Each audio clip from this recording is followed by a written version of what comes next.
Bethesda games are often criticized for being as wide as an ocean with the depth of a puddle. Todd heard this and thought, what if instead of an ocean we expanded the game world to the size of the galaxy, and now we have Starfield, the most bloated and boring Bethesda game I've ever played. This is the largest world that Bethesda has ever made, and yet it feels like the smallest. Todd Howard is famous for saying it just works, but what does he really mean when he says that? Well, literally he's just talking about Fallout 4 base building, but on a deeper level, why do his games just work for so many people? Bethesda games tend to have overly simplistic combat, bad programming, and inconsistent writing. In other words, when you break a Bethesda game down into its individual parts, they aren't very good, but they just work for so many people because the whole of exploring a fantastical world is greater than the sum of its parts. Exploration is typically the only thing these games get right, but in Starfield, it's the worst part. Sometimes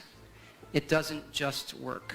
Everything wrong with Starfield exploration can be seen by comparing the space powers to the dragon shouts from Skyrim. In Skyrim, dragon shouts were hidden across the world as a universal reward for exploration. Even if you didn't find any good loot in the dungeon, at least there'd be a dragon shout at the end. In Starfield, if you want to get a space power, you ask a quest giver to tell you what planet has a temple, fast travel to the planet, walk in a straight line for 3 to 5 minutes to reach the temple, and then you do the same floating through light mini-game to get a new space power. As you walk to a temple, you're very unlikely to find any other points of interest on the way, because they're all so spread out. At most, you might find a few weak aliens that I just end up running past to get to the temple sooner. The main problem that many people have with Starfield is that you can't seamlessly travel from a planet into space like in No Man's Sky. Instead, space travel is done through loading screens. While I agree that this is a problem, it's only one part of a larger issue.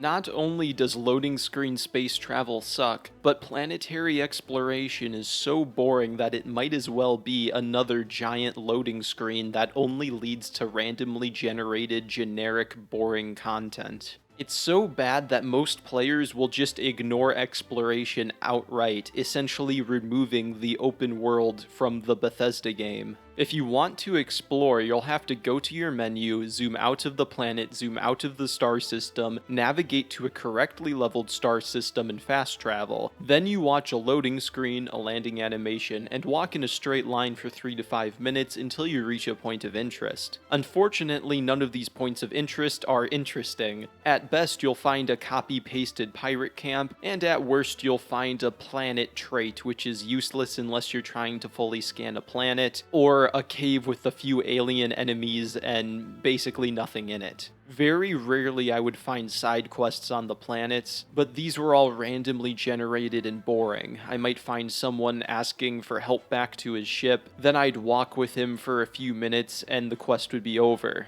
It's beyond dull. Scrolling through the menus to fast travel feels like a loading screen. The loading screen is a loading screen, and walking in a straight line on a planet to reach a point of interest might as well be a pretty loading screen. All of Starfield exploration is a loading screen, and it just leads to terrible content. Also, space travel feels like a series of loading screens. If you want to sell contraband to a vendor without getting scanned by the authorities, you'll want to go to the Den spaceship in the Wolf system. Unfortunately, Todd doesn't let us fast travel into spaceships, so you have to navigate out of your star system, find Wolf, then click on the Den, watch a loading screen, pilot the ship forward for a while, hold the dock button, watch the unskippable docking cutscene, hold the button to board ship, and then watch another loading screen. Also, you can do inventory management. What the f***, Todd?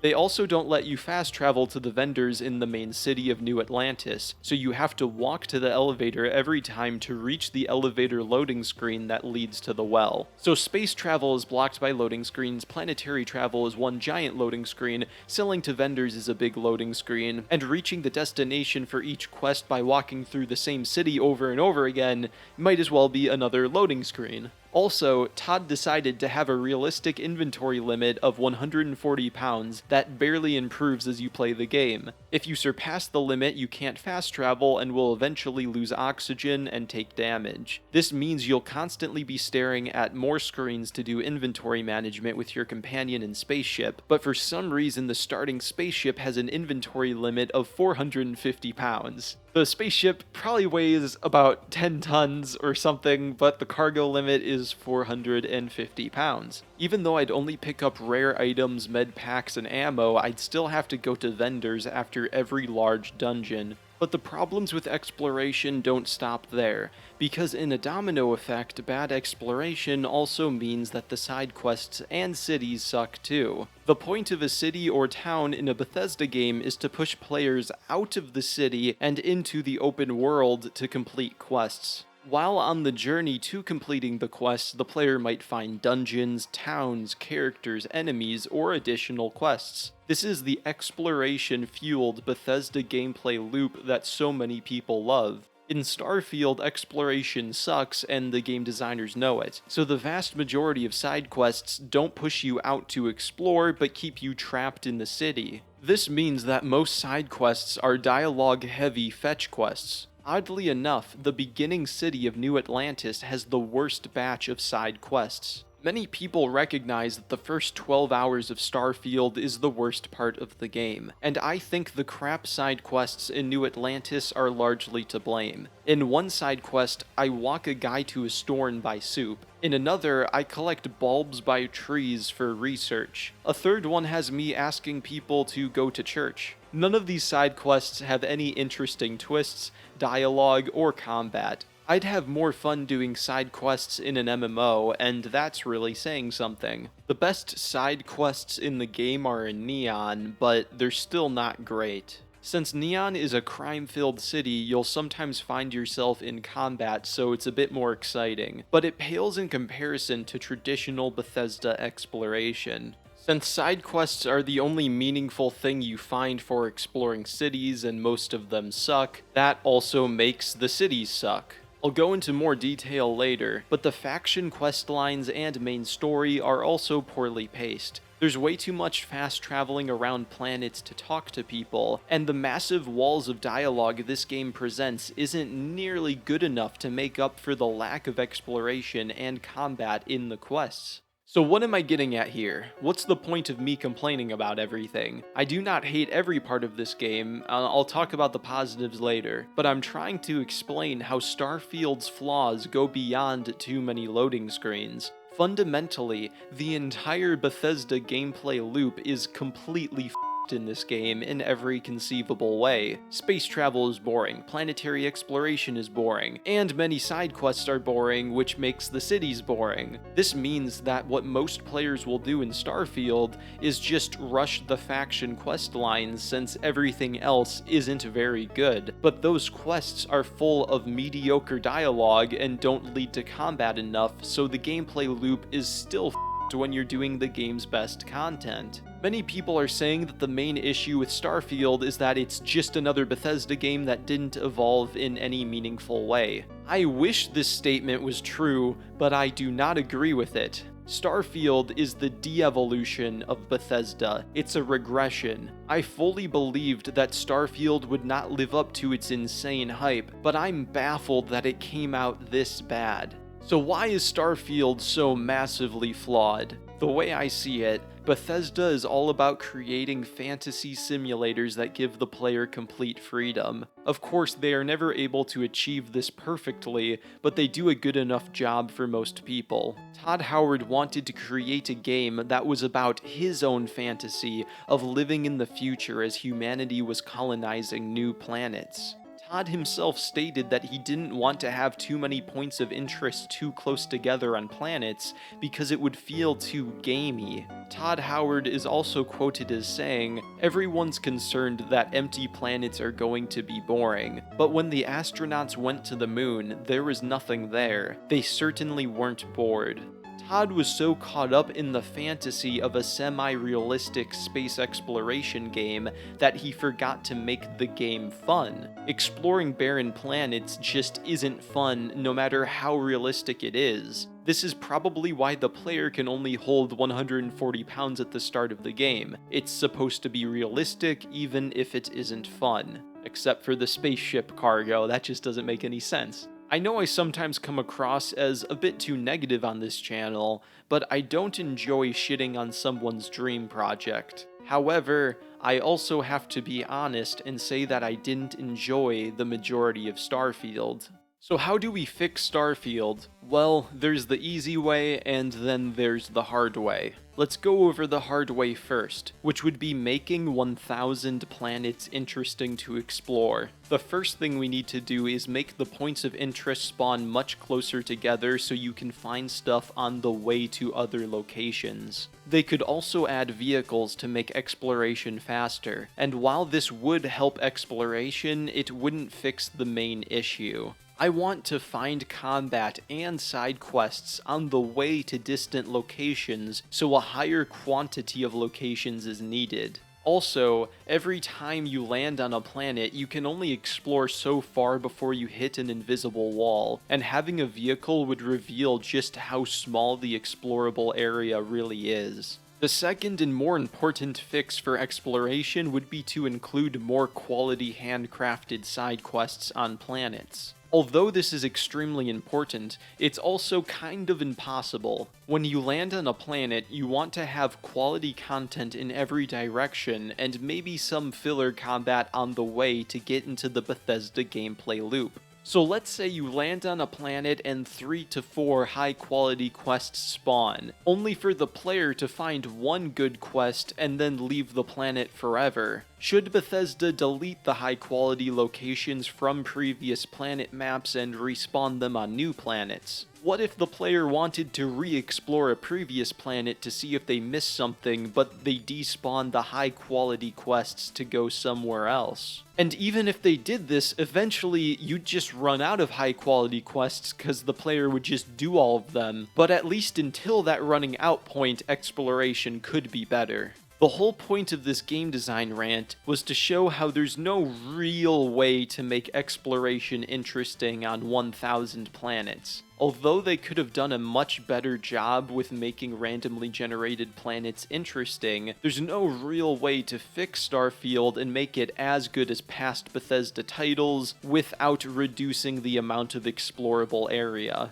So if fixing Starfield the hard way isn't really possible, what about the easy way? The more I played Starfield, the more I dream of what it could have been. Imagine how fun the game could have been if it was only 3 handcrafted maps for 3 different planets. Yes, they could have also done something like 10 maps, but I personally think that 3 would have been the ideal. Each map could have been very big and dense with things to find. There could be an industrial water planet that would be like BioShock combined with the water planet from Star Wars. This planet would lead to the city of Neon. Another planet would be a traditional wilderness with city suburbs that would lead to New Atlantis. And the third planet would be a desert with many ruins, and that would lead to Aquila City. Each handcrafted map would be full of secrets and dungeons, and the majority of city quests would push you to explore the open world surrounding it. The more I played Starfield, the more I kept obsessing over what could have been. Instead, Bethesda committed to the idea of 1,000 explorable planets,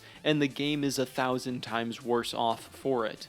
I've been very negative so far, so it might surprise you to learn that I actually liked some of Starfield. One thing that I enjoyed was the combat. I liked some of the bigger arenas that had verticality, and the guns all felt satisfying to shoot. To make the arenas more interesting, you'll fight enemies at different levels of gravity, and in some cases you can even fly in 0 gravity, which is kinda fun. Of course, this is still a Bethesda game, so I have my share of issues with the combat. My first issue with combat is that the enemy AI isn't aggressive enough. They should throw more grenades and rush the player more often to force me into constant movement in the arenas. Or at least they should be more aggressive in very hard mode. Since the AI rarely does this, most of Starfield plays out like an overly simplistic cover shooter. I'd also prefer it if you had to do an animation to heal like in Fallout 4 to make healing riskier. Healing's a bit too strong in Starfield. The AI for a lot of enemies in Starfield just isn't very great. They'll take cover against nothing and you'll just shoot them in the head a bunch, so that happens. The combat is lacking enemy variety, especially when you consider that alien combat isn't really fun. The aliens are so easy to kill with your mobility and ranged weapons that they're just fodder enemies. There also aren't any fun boss enemy types, since most boss battles are melee aliens who can't keep up with my mobility options. My final problem with combat is that every faction was made to be beatable as your first faction, and there's no level scaling. So after completing 2 factions, the game became ridiculously easy.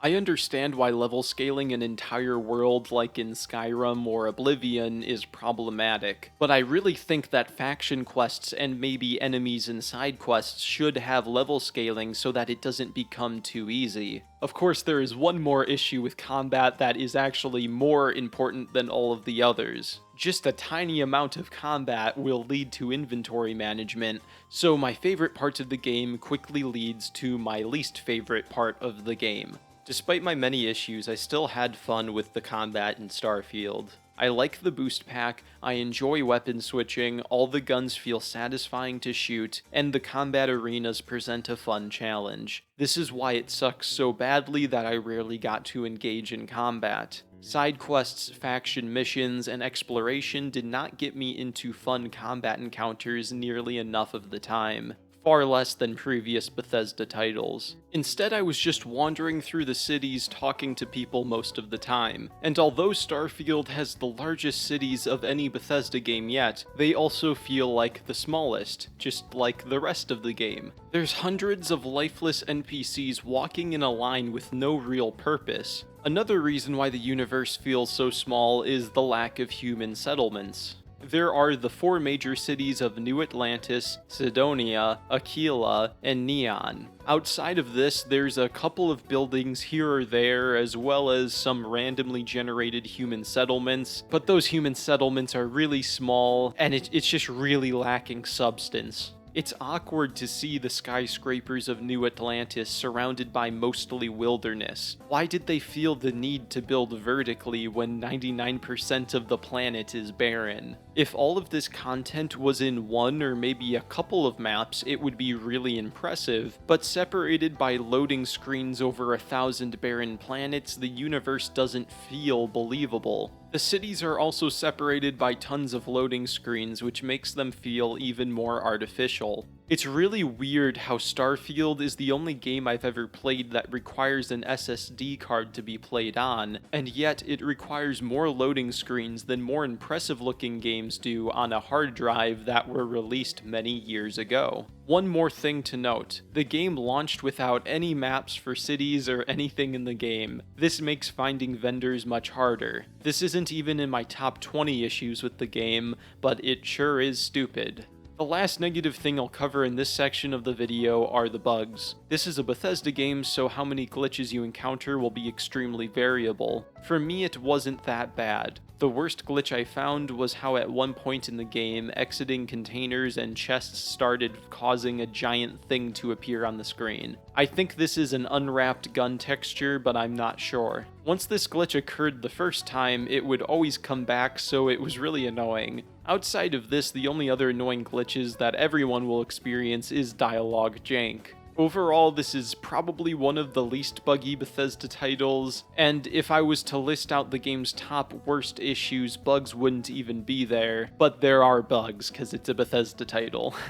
Now that I'm done with the critique of the combat and exploration, I'm going to devote the rest of the video to analyzing the writing, the factions, and the main story. As I stated before, the vast majority of faction missions are mostly dialogue and walking to places with minimal combat. This makes it important that the dialogue and choices are well written, since that's the majority of the game, but in typical Bethesda fashion, most of the character writing is really boring. It's hard to pinpoint exactly why the dialogue is so boring, because most of it isn't actively bad, it just usually isn't any good either. It's extremely mid. I found myself spam skipping through most of the heaps of dialogue in the game. I also disliked Bethesda's overuse of having the player character listen to other people's boring conversations. Standing around while others talk feels like an outdated way of doing storytelling, and Starfield does this all the time. While playing Baldur's Gate 3, I never skipped through the dialogue because most of the characters were interesting. Baldur's Gate 3 also had cinematic camera angles and better facial animations. Starfield has the boring Fallout 3 camera for all conversations. The facial animations land in the uncanny valley, and characters look plasticky. This means that all Starfield has to rely on is its writing, but most of it isn't any good. Part of the reason for the lackluster writing is because Starfield's setting does not play to the strengths of Bethesda's writers. My favorite writing in a Bethesda game are the side quests in Oblivion, because Bethesda is at their best when they are writing wacky fantasy quests with a twist on them. They aren't very good at writing in a serious setting, which is probably why they don't make very good Fallout games. As I move on to analyze each individual faction, I will bring up examples of good and bad writing, but I want you to know that these examples are not the biggest problem with the writing in the game. The biggest problem is that when the writing isn't being actively good or bad, its default is to bore me. Also, for a game that was in development for 8 years, there aren't that many factions. There's only 5 joinable factions, including the main story faction of Constellation. I was especially disappointed when my bounty hunter couldn't join the Tracker Alliance, which is the bounty hunter faction. There also aren't any faction quest lines for the 3 major religions or the Trade Authority. As for the factions you can join, we're going to start by analyzing the evil pirate faction, the Crimson Fleet. This was my least favorite faction because I rarely got to engage with my favorite part of the game, which is combat. This is because I was secretly an undercover agent for the good guy faction, the UC Vanguard, and they would kick me out if I killed innocent people. I also hated this faction because every time I wanted to turn in a mission, I had to return to both the Crimson Fleet and UC spaceships, and you know what that means. More loading screens. I didn't enjoy how the Crimson Fleet quest was designed. The objective in the first mission is to find Crix's legacy.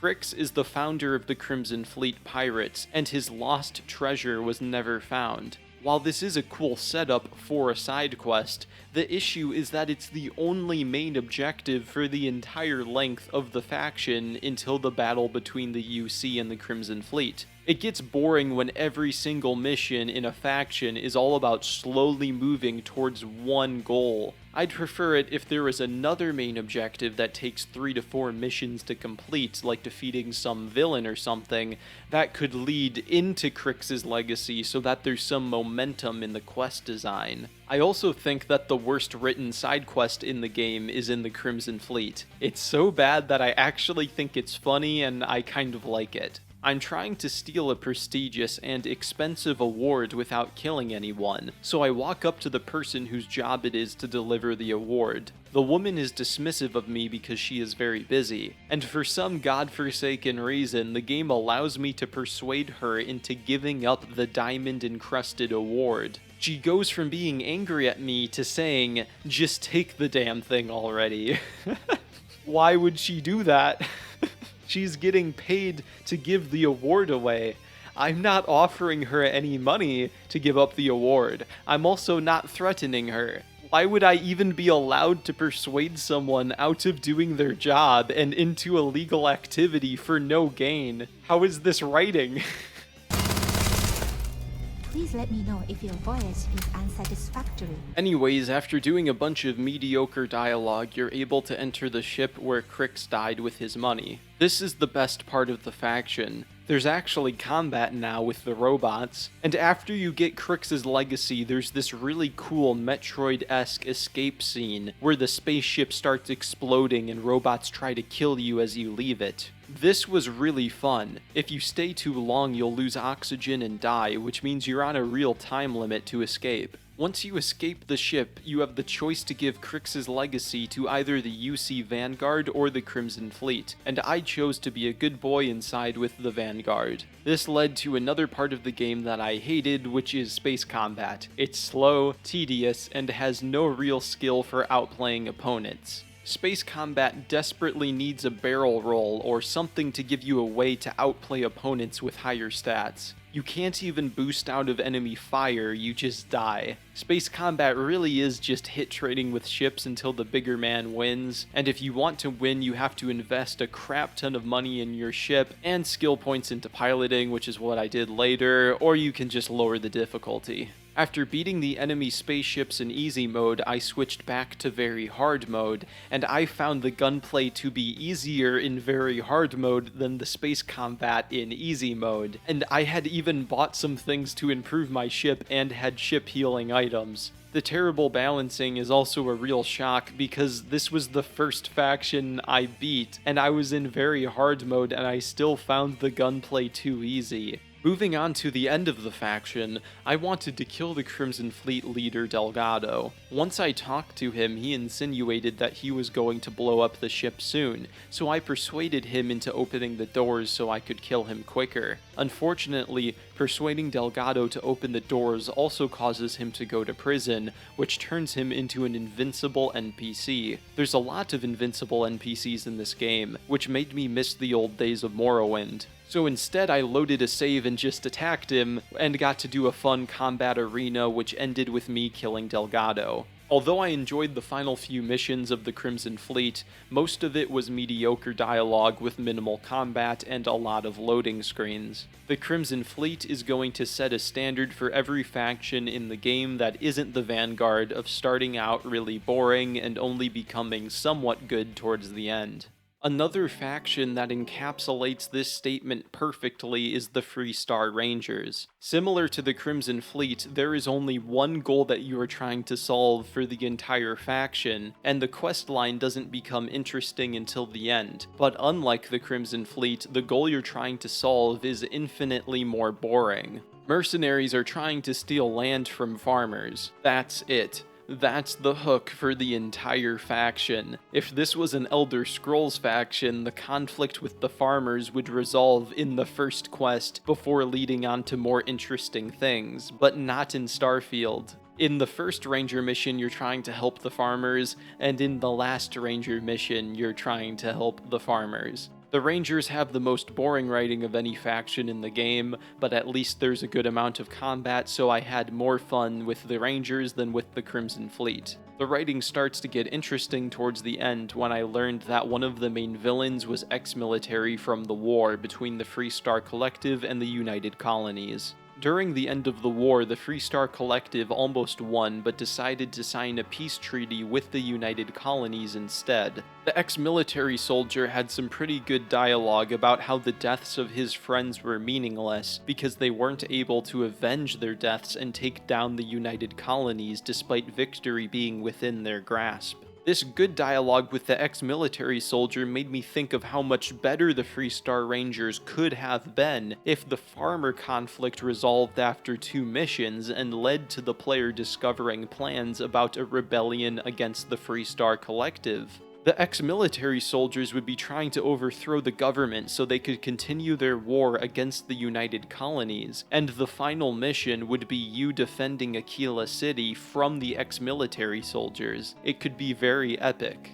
Instead, you learn from the ex-military soldier that he was employed by businessman Bob Hope to take over the farms. Once you confront Bob Hope, he says that he was using a dangerous fertilizer that destroyed the farmers' crops to undercut his competition, and he wanted to buy out the land for cheap to cover up his involvement in killing the crops. I tried to arrest Bob, he said no, and then I killed him. After this, a woman who knew Bob said the stupidest thing in the entire questline. She was upset that I killed Bob and said it felt like an ambush followed by an execution, even though I tried to arrest him and then he ambushed me with 4 soldiers. There isn't even a dialogue option for me to tell the woman that he was ambushing me. I was the one with less soldiers.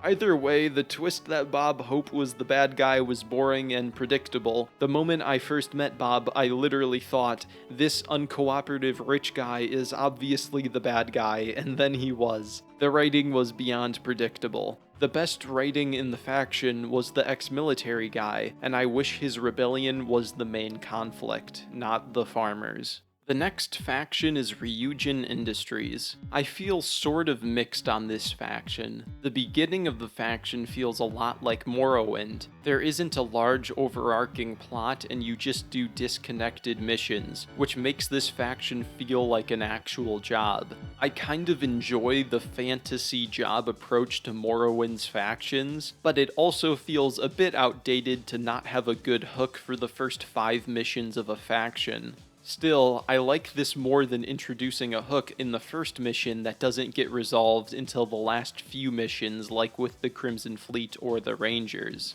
You get reprimanded for killing people during Ryujin missions, so it doesn't have much combat like with most factions. Instead, you just do stealth and digipicking. The stealth kinda sucks in this game, and even though I wasn't statted for stealth, I've heard similar things from other people who did put points into stealth. Enemies will tend to catch you even if you're above their heads. It feels like they're always just staring up, and it's very annoying. The thing I liked most about Ryujin was the digipicking. This is Starfield's lockpicking minigame, and it's pretty entertaining. The expert and master locks are somewhat mechanically challenging, as you need to think through which picks you might need later as you get through each layer of the lock. Once the plot gets going, it becomes somewhat interesting. You have to choose between helping the CEO Masako or helping the higher-up Ularu betray the CEO and take over the company. Overall, Ryujin Industries felt like a slightly better version of the Crimson Fleet with a less cool ending. While the ending of the Crimson Fleet had you running out of an exploding spaceship to choose sides in an intergalactic war, in Ryujin you just do a big crappy stealth mission followed up by a board meeting. I was going to rank the factions from worst to best as the video went on, but I can't really do that anymore because I think that the Crimson Fleet, the Rangers, and Ryujin are all about the same in terms of quality, which isn't very high.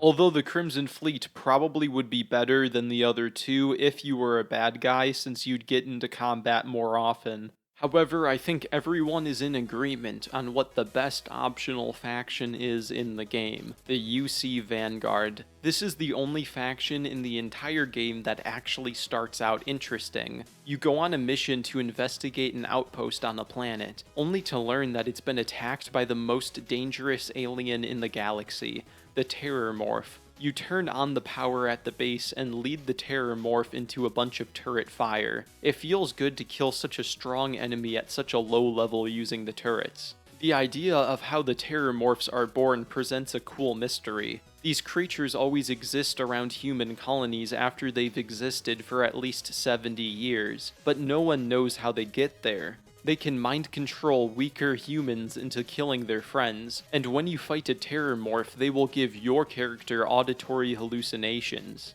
Join us.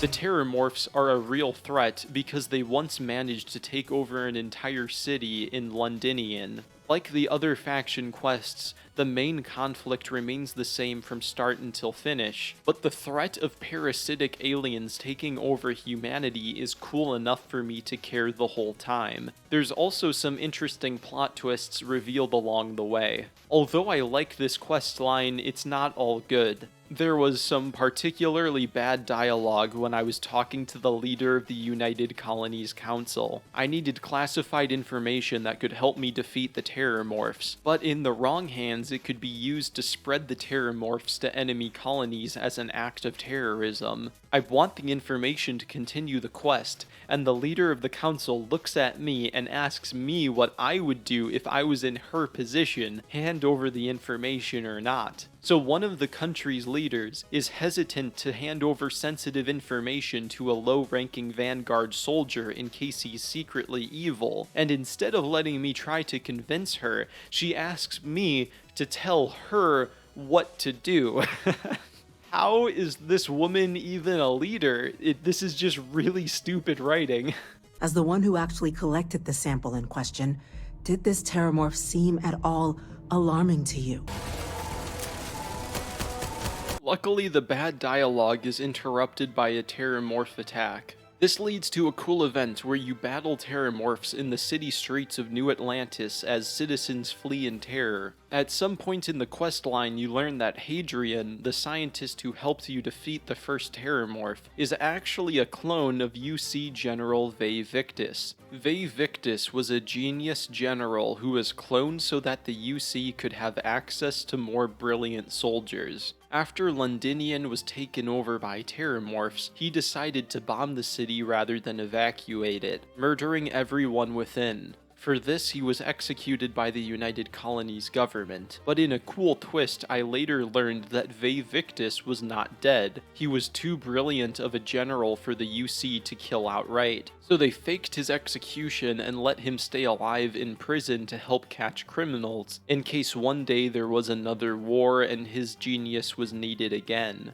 Through completing UC Vanguard missions, you learn that you can combat the terramorph threat by spreading a virus that kills terramorphs while being harmless to humans. Or we can spread the Aceles aliens, which eat terramorphs, while being non-hostile to humans. Either way, the resources to eliminate the terramorphs are in Londinian, so we have to explore the terramorph-infested ruins of the city that Vae Victis bombed. I thought this was a really cool mission to end the questline on. Unfortunately, the combat was pretty bad. The terramorphs are health sponges that don't pose any real threat because alien combat kinda sucks in this game. Most of an alien's damage is from melee, but they can't catch up with the player's mobility from the boost pack, and they can't easily follow the player onto elevated surfaces, so you can just sit on top of a building or crate and be completely safe. Mechanically, the terramorph fights are not good, but the spectacle of fighting a giant alien with your homies as you hear auditory hallucinations is kind of fun to me. In Londinian, I witnessed something that I thought was terrible writing, but for once Bethesda actually proved me wrong. We find one of the most common aliens in the galaxy, a heat leech, and it turns into a terramorph. It does this because it passed by a Lazarus plant in bloom, which speeds up the development of nearby heat leeches. This means that all terramorphs come from heat leeches. At first I thought this made no sense. If heat leeches are one of the most common aliens in the galaxy, and every human settlement is eventually attacked by a terramorph, then how could no one have noticed a single heat leech turning into a terramorph? This is especially odd when you consider that the entire city of Londinian was attacked by terramorphs. Well, there's a bit of an explanation for this. We learn later through an audio recording that Vae Victis bombed Londinian because the people did witness heat leeches turning into terramorphs, and Vae Victis didn't want the information to escape from Londinian, so he killed them all. Since the Lazarus plant that speeds up a heat leech's development only exists in Londinian, no one in any other planets would witness this. Instead, there'd only be rare terramorph attacks from old heat leeches who matured slowly, and we can assume that anyone who saw the heat leeches transform probably died to the terramorph soon after. There are UC Vanguard soldiers stationed in Londinian, but they don't really explore the interior of the city where the Lazarus plants are, so it's somewhat believable that they wouldn't have seen it, assuming that there aren't too many Lazarus plants on the planet. If this explanation was a bit too complicated for you to follow along with, what I'm saying is that Bethesda actually made a complicated plot that doesn't have any major plot holes and is also interesting. The UC Vanguard questline genuinely impressed me. In another twist, we learn that Victus has been having his old partner spread mature heat leeches across the galaxy to create a threat of terramorphs that his clone Hadrian could solve. Once his old partner was dead and the terramorphs were dealt with, Hadrian would be a hero and Victus could be released from prison for helping bring down the terramorphs. Hadrian probably could have died along the way if it wasn't for the player, but Victus probably cared less about Hadrian and more about himself creating a problem that somebody else would solve and he would be seen as a hero for giving information. The only issue for Victus is that the player found a recording in Londinian of Victus admitting his knowledge of how terramorphs are created and deciding to destroy the city to keep the knowledge secret. I decided to use this tape in a meeting with the council as evidence against Victus so he could actually be executed this time. I decided to use the materials gathered in Londinian to make a virus that would kill the terramorphs, and the galaxy was saved. There's a reason why the UC Vanguard section of this video is longer than the others. The questline actually has a degree of intrigue and depth not found in the other factions. The quality is consistent across most of the questline as opposed to the other 3 factions, which have large amounts of boring content. Last but not least, we have the main story. This is one of the most interesting main stories I've seen in a Bethesda game, and it's also probably the worst one. This is because the story starts off so boring that I would have dropped it if I didn't force myself to get through its terrible first 10 hours, and then it becomes a genuinely enjoyable space mystery. I think the flaws with Starfield's main story may be a result of Bethesda overreacting to the criticisms of Fallout 4's story. Many people disliked that Fallout 4 was about a father trying to find his son, because if the main story is of paramount importance to the main character, then why would I ever stop to do side quests? I need to save my son. For Starfield, the writers saw this and decided to basically not have a hook for the story. The hook is you touch an artifact, see a vision, and then enter a group of explorers at Constellation who want to collect more artifacts. That's it. That's the hook. You touch space rocks. For the first 10 hours, you are hunting MacGuffins. You don't know what the artifacts do, and they don't even have the decency to introduce a main villain until around the 10-hour mark. My only notes for the first 10 hours of the main story is that I wanted to uninstall.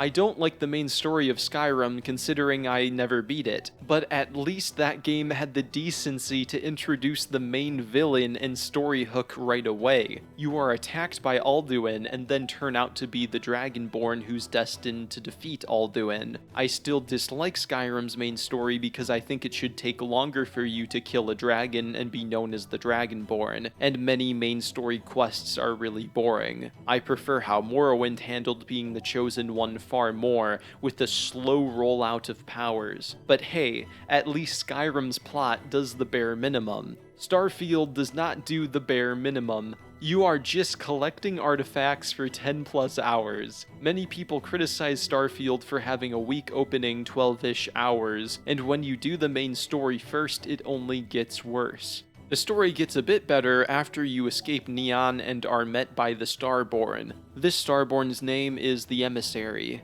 He asks for your artifacts, and when you decline to share, he attacks you and you escape with the grav jump. Finally, the game introduces both a villain and an interesting mystery. Who are the Starborn? Are they alien or human? And if these powerful people want the artifacts, could the artifacts actually be interesting?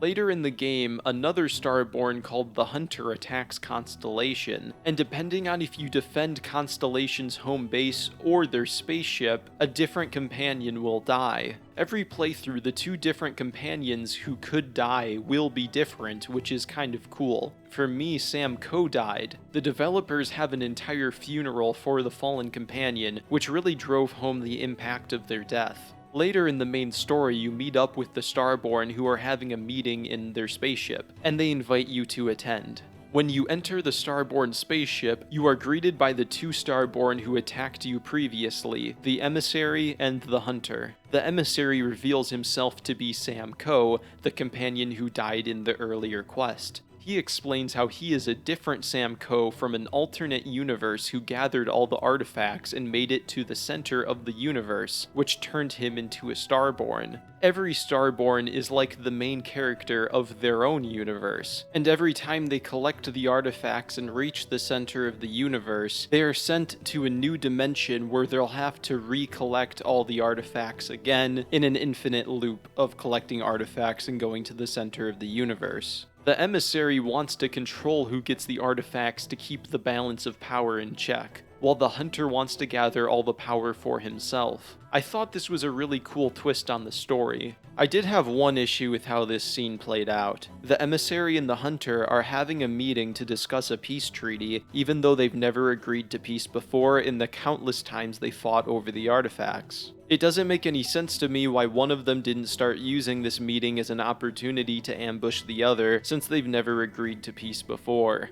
This is especially true because if you try to kill either one of them, they'll just turn into an invincible NPC. Either way, after leaving the meeting with the Starborn, you set out to find 2 more artifacts. To get one artifact, you find yourself in a research station, where you start dimension hopping into a Doom Eternal level. This was a genuinely fun mission where you navigate through a light world and dark world setting. I enjoyed this mission so much, it made me think about how much missed potential exists in Starfield's narrative. I'm going to propose a way that Starfield could have made the first 10 hours of its story more engaging. Firstly, they need to introduce the Starborn villain far earlier. I think the Starborn should probably appear at the end of the first or second quest. However, I don't want the companion death or the reveal of who Starborn are to be earlier, just the villain introduction. Villains are necessary for stories to be engaging, and the mystery of who the Starborn are and why they want the artifacts is far more interesting than simply touching space rocks.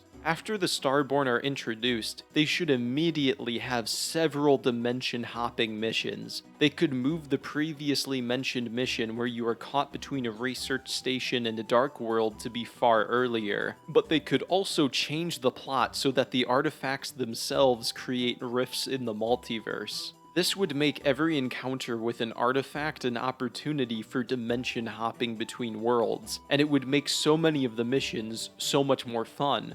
Now, I know I'm being a bit of an internet armchair game developer right now. It's easy to spit ideas out in a video, but it's much harder to execute them well in a video game. The reason I'm doing this is because the last couple missions of Starfield's main story are so good that I can see the potential for this to be Bethesda's best main story. But it's not, it's one of their worst, and I'm trying to brainstorm a way to fix that. I would say it starts out worse than every other faction quest, and that's really saying something when I don't even like the beginning to most other factions. However, the ending missions of the main story is probably the best part of the game, and I wish the whole thing was at this level of quality. Transitioning back to the main story, the other artifact we need before the final encounter is in NASA, which for some reason still has digipick locks and modern robot technology that we've seen throughout the rest of the game. Apparently it hasn't evolved in the last couple hundred years. You learn that a scientist discovered an artifact, and that the power of the artifact destroyed Earth to force man into exploring the stars. I can assume it left NASA intact so that someone could find the final artifact.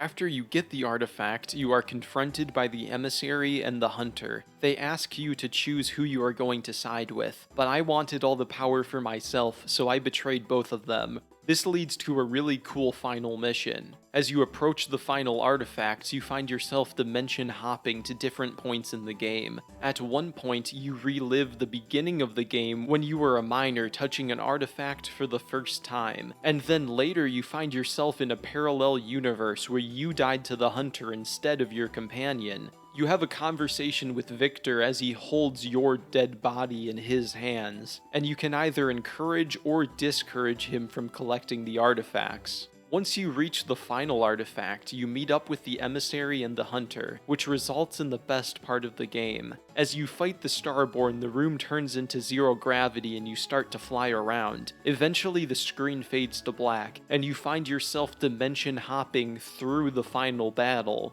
This is so genius. 1 second you're in the Constellation home base, then you're battling in the undercity of New Atlantis, and then you're doing a shootout in the Neon nightclub. Switching between the dimensions was genius, the music was amazing, and the arenas you find yourself fighting in are actually well designed. Mechanically, thematically, visually, and musically, this ending is a banger. Too bad I wouldn't have seen it if I didn't force myself through the game's terrible first half. After you kill the Starborn and collect all the artifacts, you're able to grav jump to the center of the universe. There you meet the Unity, which is sort of like the multiverse's equivalent to a god, and they appear as the player character. Unfortunately, they don't really answer any questions or give any reasons for the artifacts existing, and only say vague things about the answers lying with the creators, but you can't meet the creators, so you don't get any answers.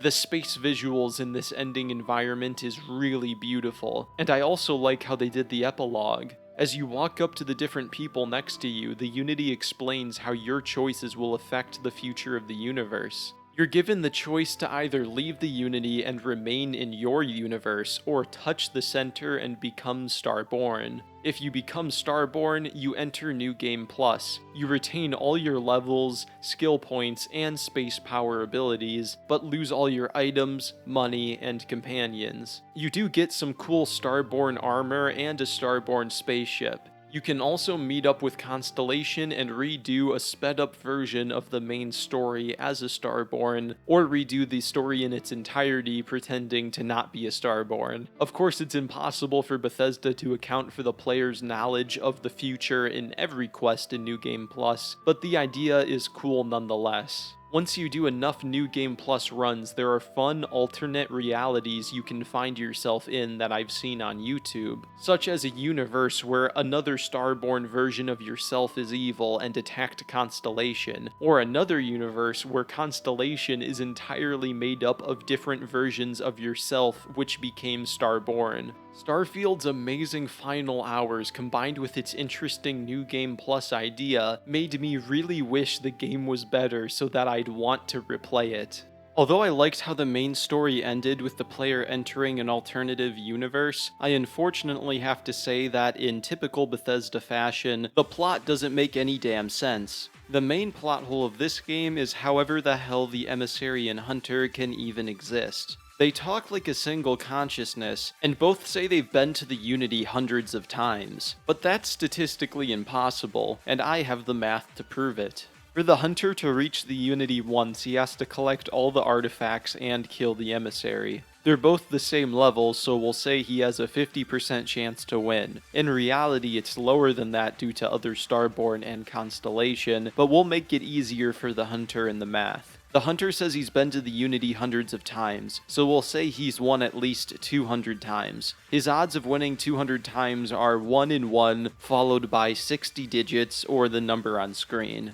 Damn, 1 in novem decillion odds, and the hunter's still only level 40. Every time you start a New Game Plus, there's a new hunter who's reached the Unity hundreds of times, so it's statistically impossible that they are all one consciousness. An alternative explanation is that I'm talking to multiple people who've been absorbed into one consciousness. This makes sense because the hunter refers to himself as multiple, and the emissary and hunter both split into duplicates during the final battle. Maybe there's a collective of people who side with the emissary or the hunter once they reach the Unity and their individuality is wiped out and they're absorbed by the person they sided with. Well, this explanation can't be true because the player character isn't absorbed into either one when they side with one or the other in a playthrough. The only other explanation I can come up with is that in the majority of universes, a single person reaches the Unity most of the time, and every time a duplicate from another universe reaches the Unity, they absorb into each other as one consciousness with shared memories, and they can split into multiple bodies.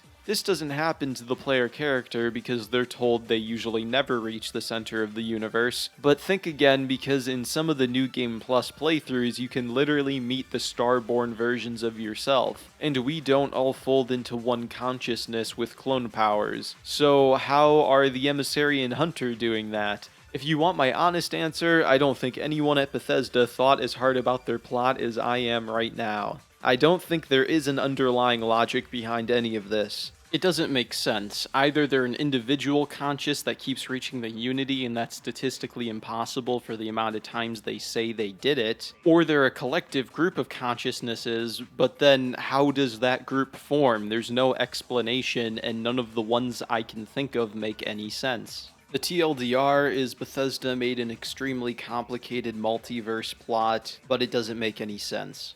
Starfield leaves me feeling truly baffled. That is the word I kept thinking while I was playing this game. I am baffled. I cannot understand how during the game's 8 years of development, no one realized that the idea of 1,000 planets wasn't fun or interesting. Or maybe people did realize it, but they couldn't upset Todd, and they had to go along with his idea. I think after the massive success of Skyrim, Todd Howard started to overestimate the skills of Bethesda and thought they should embark on their most ambitious project yet. But I'm not exaggerating when I say that almost every single creative decision that makes Starfield different from past Bethesda titles directly makes the experience worse. Bethesda is at their best when they make a densely packed open world with fun things to find, and Starfield is Bethesda at their worst. Except for maybe Fallout 76 at launch, but I don't know if that even counts as a Bethesda game. I don't think that every part of Starfield is awful. At points I felt like there was a good game trying to claw its way out of this mess, but every time I found myself entertained, something terrible happened to rip me out of my fun. I would enjoy a combat encounter, and then I barely pick up any loot and I have to do inventory management and sit through loading screens. I finish a fun part at the end of a faction quest, and then I start another faction quest or do a side quest only for it to have mountains of boring dialogue with little combat, and the little combat I do isn't challenging or fun because faction quests don't scale the level of any of the enemies. For every fun part of Starfield, there's boredom just around the corner. However, I really liked the multiverse idea at the end of Starfield where you can enter a new game plus in a new dimension. It left me longing for the answer to a deep, philosophical question. In all the infinite universes of the multiverse, in which universe does Starfield have good exploration? I wish the game took place there.